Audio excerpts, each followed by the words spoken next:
ગઈકાલે રાત્રે 11 વાગ્યાના સમયે ઉધના પોલીસ સ્ટેશન વિસ્તારમાં આવેલ ઉધના મોરારજી વસાહત વિસ્તારમાં ફરિયાદી તેઓના ઘરે હાજર હતા ત્યારે એમના ઘરની બહાર ગાળાગાળી અને બૂમાબૂમનો અવાજ થયેલો, જે સાંભળી અને ફરિયાદીના ઘરના સભ્યો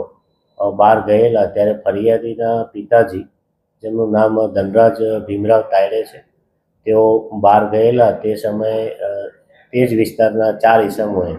તેમના ઉપર જીવલેણ હુમલો કરેલો અને હુમલો કરી અને એ લોકો ભાગી ગયેલા. ફરિયાદીના પિતાજીને તાત્કાલિક 108માં સારવાર અર્થે સિવિલ હોસ્પિટલ ખાતે લઈ જવામાં આવેલા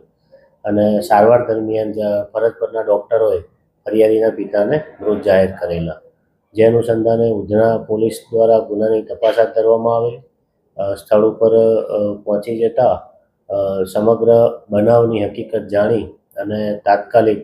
4 આરોપીઓને ઉધના પોલીસ દ્વારા ગણતરીના સમયમાં હસ્તગત કરવામાં આવેલા છે. સર, ખાલી આટલી જ બાબત હતી કે અન્ય કોઈ અગાઉનો ઝઘડો કે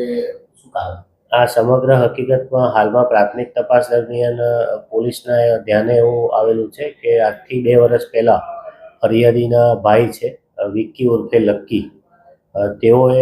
આ ગુનામાં જે આરોપી છે તે આરોપીઓ સાથે મારામારીનો બનાવ બનેલ અને જેના અનુસંધાને હાલના ગુનાના જે આરોપીઓ છે તેઓ ફરિયાદી હતા અને જૂના ઝઘડાની જે અદાવત હતી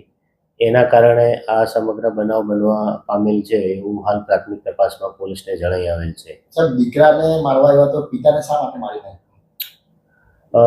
દીકરાને મારવા માટે આવેલા તો જેમાં વિગત એવી છે કે આ કામના જેટલા 4 આરોપીઓ છે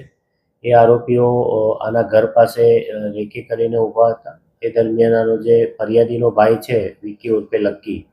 તે આ લોકોને જોઈને ભાગી ગયેલો અને આ ઝૂંપડપટ્ટી વિસ્તાર છે, સ્લમ વિસ્તાર છે, એમાં દોડાદોડીને અવાજ આવતો હોય